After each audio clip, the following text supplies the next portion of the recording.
Welcome to Get Paid for Your Pad, the definitive show on Airbnb hosting, featuring the best advice on how to maximize profits from your Airbnb listing, as well as real-life experiences from Airbnb hosts all over the world. Welcome. We are your hosts, Josefa Kapadia and Jasper Rivers. Get paid for your pad. Get paid for your pad. Get paid for your pad. Get paid for your pad. Get paid for your pad. Get paid for your pad.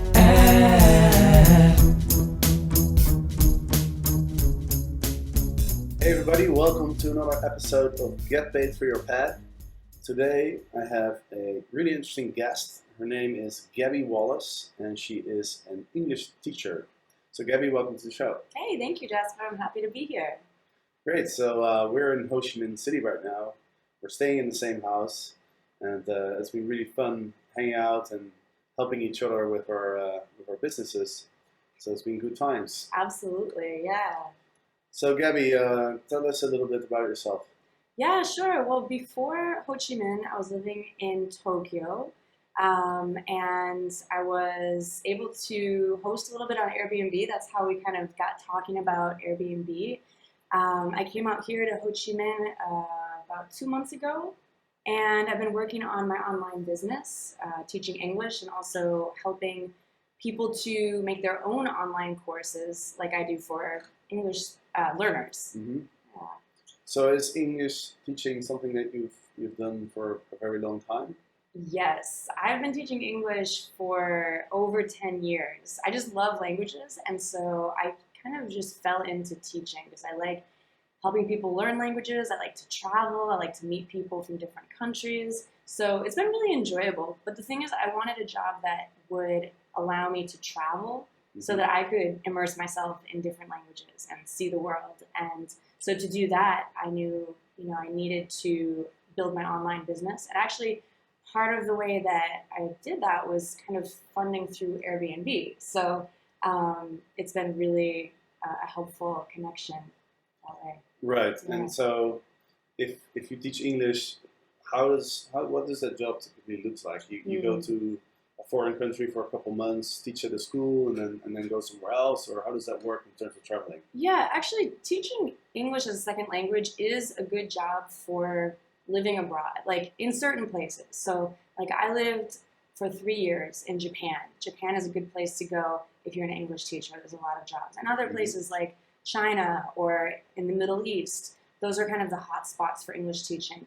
But you usually have to take a year or 2 years, or even in some cases 3 or 4 year contract. So it's a lot of commitment in one place. Mm-hmm. And, it's good in some ways. Like you get to connect with your students face to face in the classroom, you really get to know them well. But on the other hand, you don't have as much freedom as like bouncing around from place to place every month or 2 months, which is kind of what I like to do. Right. Yeah. And so how did you find out about Airbnb? Oh my goodness, how did I first find out about it? I think I was looking for a place to stay. Like I mentioned, I love to travel, and I was going down to Rio de Janeiro in Brazil in, I think, 2012-ish. And I was looking for a place to stay with a couple female friends of mine. And I asked around, hey, does anybody know a cheap place to stay in Rio? Because it's getting expensive. And a friend of mine mentioned, oh, do you know about Airbnb? I said, oh, what is that? And then I got online and looked at it, and I ended up finding a nice little studio apartment for us to rent. And, I wasn't sure at first about the whole idea of like renting from another person, like what's it going to be like? Is it going to be professional? And I had my worries because, whenever you're doing something for the first time, you're like, what is this going to be like? But it seemed like a really good way to kind of connect with a local and also to get an affordable place to stay in a good location. And yeah, I thought, why not? So that's how I found out about it. And also the first time I stayed through Airbnb was that time. Right. And so you used it first during your travels? Exactly, as a guest. Right. And then you had a pretty good experience? Yeah, I had a great experience. The hosts that time and other times, I also stayed again in Brazil a few years later with another host. They've always been really communicative Mm-hmm. and helpful.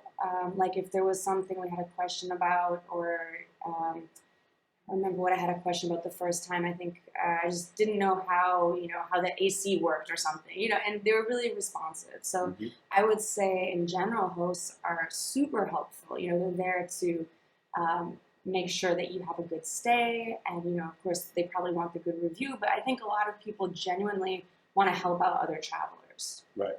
Yeah, I think so too. So, when did you start hosting? I started hosting last year when I was living in Japan. So I was just lucky to have the opportunity to have this huge 2-bedroom apartment in Tokyo, like right in the middle of Tokyo, a very nice location. And it was just me living there. So I was thinking, wow, what should I do with this space? And I remembered Airbnb. And so I put up a listing, and I didn't really know what to expect, but slowly, the request to stay kind of trickled in, and I remember the fall was quite busy, and then I got a couple guests in the early, winter or spring. So, yeah, started last year, and it was great. And you were renting out the spare room, the second bedroom? Right. So at first, I actually was renting out the whole apartment. I just felt like maybe people would be more comfortable renting out the whole place. And honestly, I was a little nervous about hosting. I didn't know how to play host, and just thought, okay, I'll let them rent out the whole place. And what I would do is either stay with my best friend or use it as an opportunity to go see another city in Japan. Right. So it was perfect because, like, if I wanted to go take the weekend and go to Nikko, which is a city about an hour or two north of Tokyo, beautiful touristic city, while I was away from my apartment, someone could stay there. I was doing my touristic adventures and getting paid in the meantime. So it covered my travel costs, if not more. Right. Yeah. It's funny that you mentioned staying with friends while you rent out your own place. I used to do this sometimes too, because when I would be in Amsterdam, I'd be staying in my own house.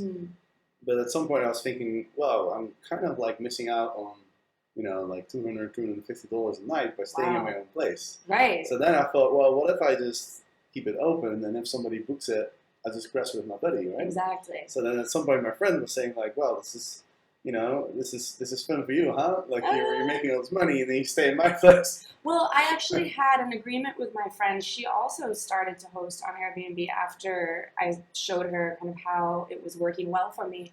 And so we just had that agreement. Like if someone wanted to book her place, she could stay at my place, and back and forth. So, if you have a good friend who will help you out, it's kind of a really good way to do it.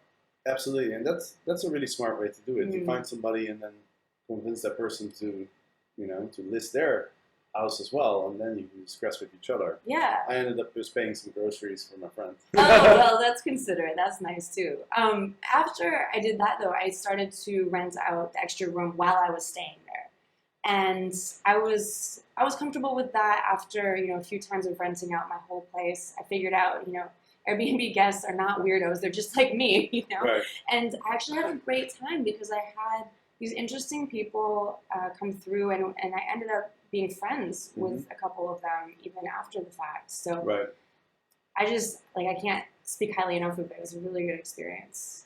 On a side note, going back to staying somewhere for free while you rent out your place, I know there's this website, I think it's called Let Me Stay With You For Free While I Rent Out My House on Airbnb.com. That's a really long URL. Yeah. I'll look it up, and I'll put it in the show notes for people if they want to check it out, because it's literally like people who are saying, hey, if you rent out your place and you need a place to crash, you can come sleep in my place. Right. It's pretty cool. Or even if you know locally a place that's cheaper to stay, if I had a big booking, I would have been willing to stay, in a hostel or something for a few nights. And that's, something you can think about. Totally. I've done the same thing as well, where I just book a cheap hotel or something, Yeah. And on that note, the co-host of the show, Josefa Kapadia himself, he has a really cool thing where he lists his place, and then if it gets rented in the weekends, he goes to Vegas. Oh my gosh, that is amazing. So I love it. right? Yeah. And then he wants to spend exactly the amount of money that he makes on his house Yeah. in Vegas. So it's like a zero-sum game.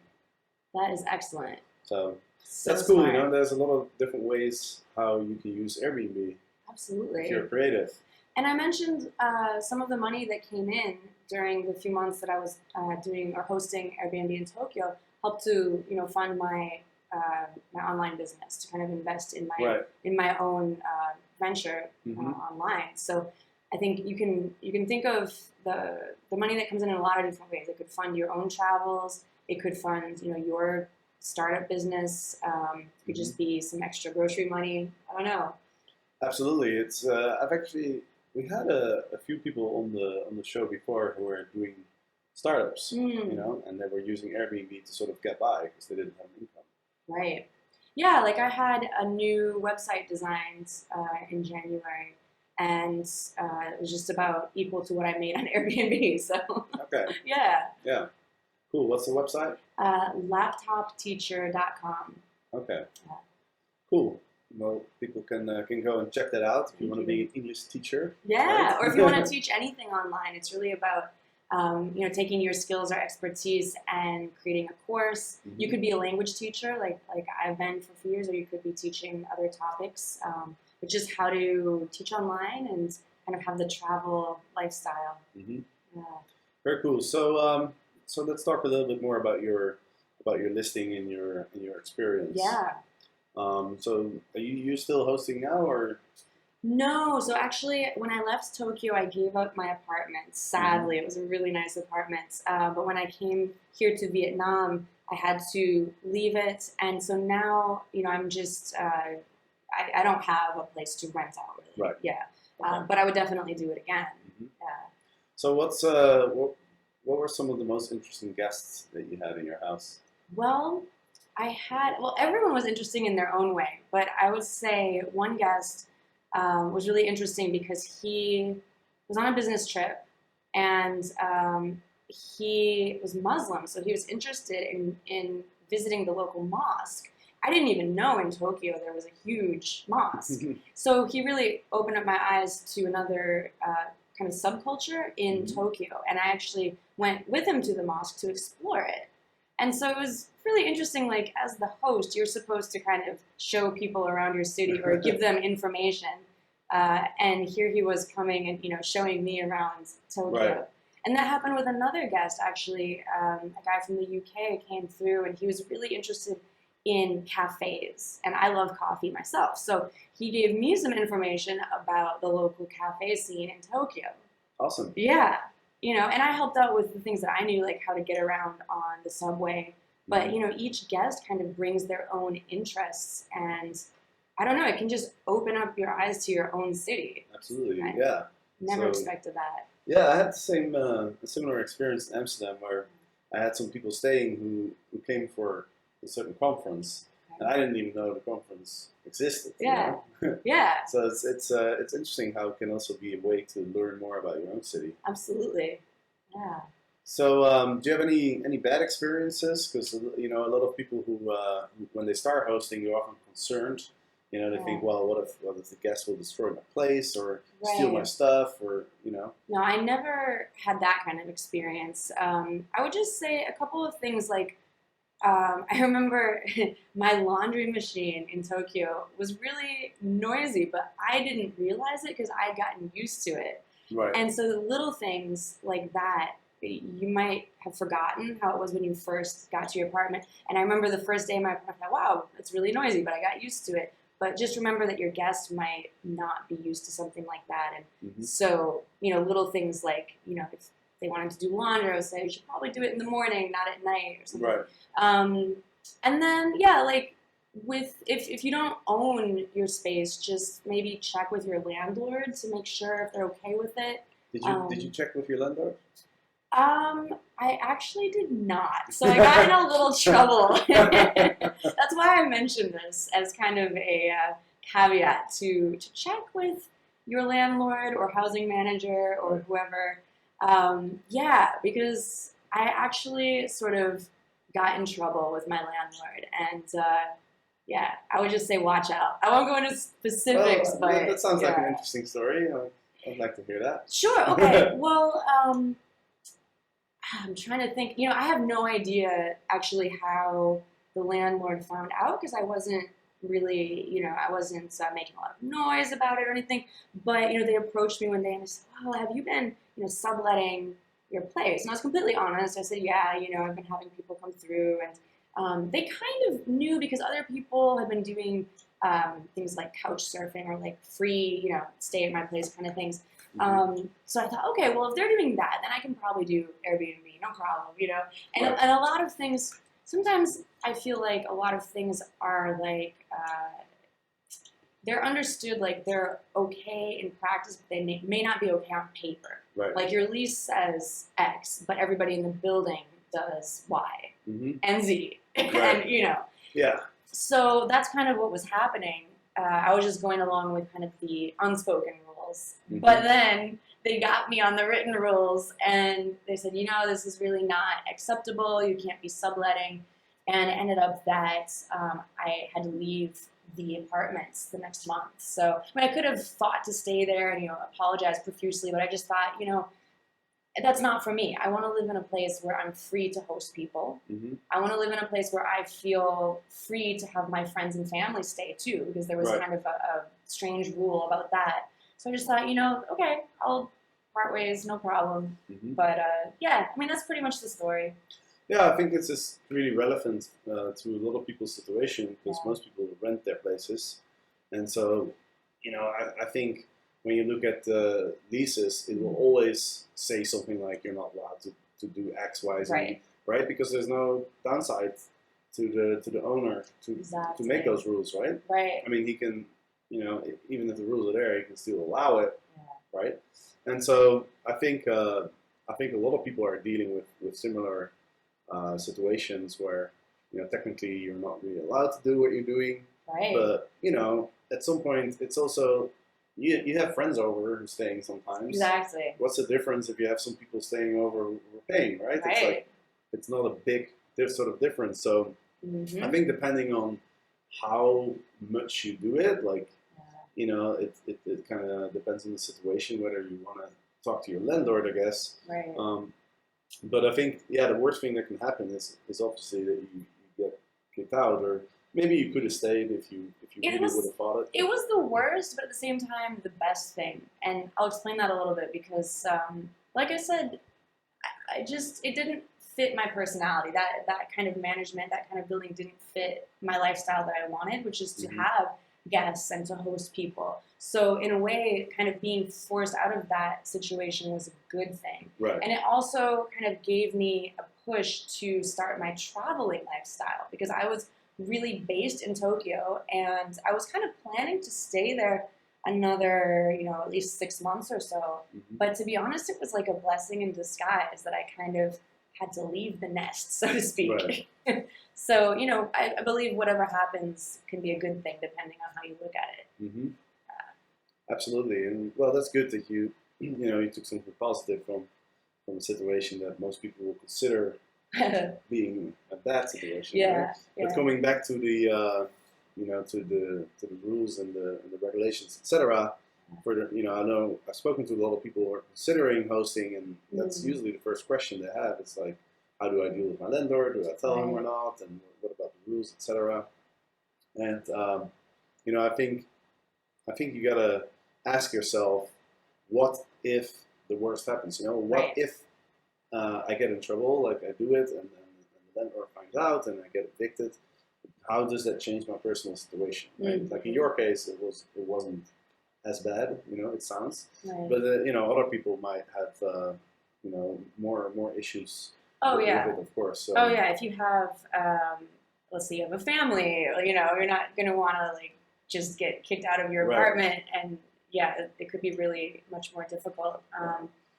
The other situations I've heard about where people got in trouble, they would usually get a warning first. Right, that would be logical.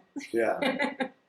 And so if you get a warning, then it's easy, and then there's no Yeah. real downside to just just Yeah, trying it. take your listing off. You don't lose anything. Yeah, exactly. So, that's a situation where there's not a lot of downside to just trying it. And they say often it's better to ask for permission. No, it's better to ask for forgiveness. Forgiveness instead of permission, right? Right. Because otherwise you can't never do anything. Absolutely, absolutely. Yeah, I would agree with that.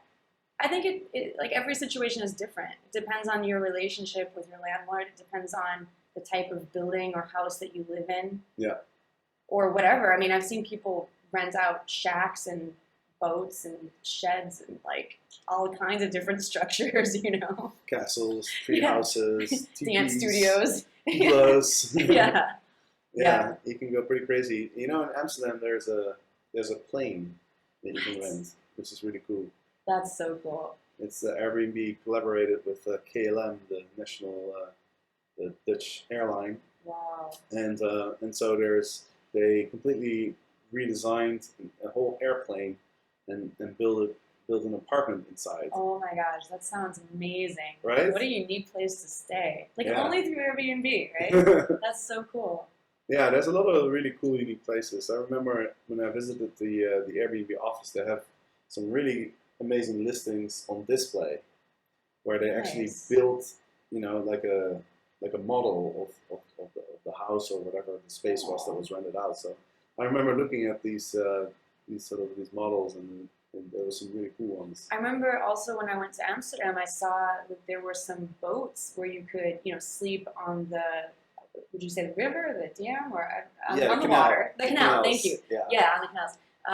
That looked really interesting, really special. But they went really fast, so I couldn't get one. Yeah, those are really, really popular. Yeah. So there's something about sleeping on a boat, right? Totally, yes. I want a boat. That's what everyone wants to say. Yeah. And there's a lot of houseboats in Amsterdam, so I'm sure there's a lot of people who have taken the opportunity to list them on Airbnb. Yeah. I'm sure you can get pretty good rates for these things. Yeah, for sure. The demand is there. So, do you have any advice for other hosts or for people who are thinking about hosting based on your experience? Yeah, like we were saying with the rules and regulations, just feel out the situation and do what you're comfortable with doing, considering worst case scenario, what could happen. Think about your listing and the experience from the viewpoint of your guest. Like the little things that might drive them crazy that you've gotten used to. Right. How can you improve that for them? And then just be really open-minded and, realize that guests are just people too, like you, and who knows, you might learn something about your city or make a new friend, and it could be a cool experience, or you just have someone stay with you and it's an Airbnb kind of connection, and that's it, Mm-hmm. Yeah. So Gabby, can you tell our listeners where they can find out more information about you and your products? Absolutely, yeah. I would say for your audience of people who might be interested in, traveling or, traveler lifestyle, that laptopteacher.com is the place to go. You can find, resources for working online, making your own courses, that kind of thing. If you happen to be learning English, which is my older project, you can find me at Go Natural English online. A lot of different, there's website, YouTube, podcast, all kinds of things. Just Google Go Natural English. Right, and I've looked at the YouTube channel. There's some really cool videos on there, and I thought my English was pretty good, but I've learned quite a bit from taking your Udemy course. Ah, you're too kind. Yeah, on Udemy as well. I'll be adding a new course about teaching online as well soon. Exactly, and that me and Gabby have been talking a lot about Udemy because I have also launched a course on Airbnb hosting, of course. Of course. Yeah, so, it's really good. I took a look at Jasper's course and it was really helpful. I'd already hosted, but I learned more, and I think it just helps with your confidence too, because hosting on Airbnb is such a kind of a foreign concept for most people. You don't just usually wake up and say, I'm going to run a bed and breakfast out of my apartment. So it gives you more confidence to know, like, this is how other people do it. This is kind of the way it's done. So yeah.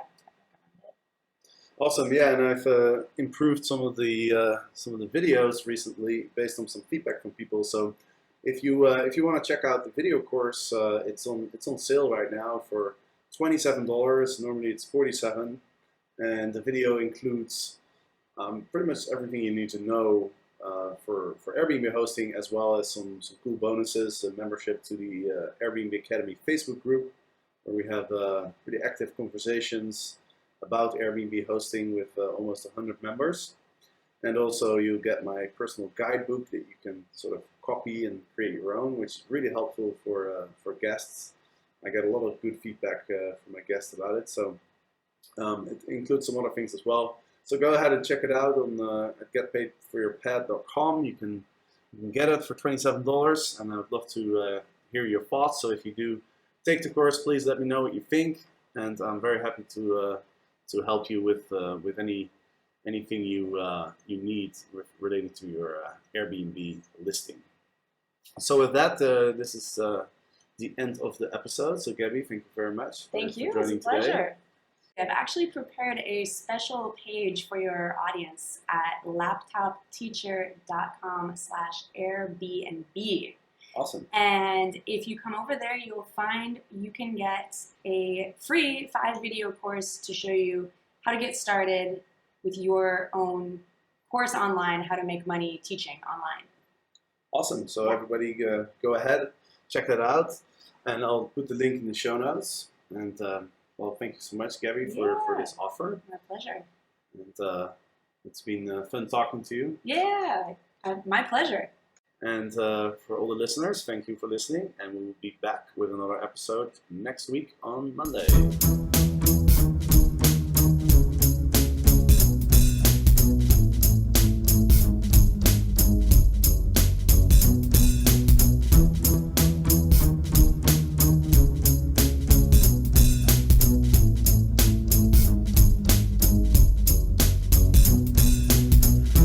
Get paid for your pad. Get paid for your pad.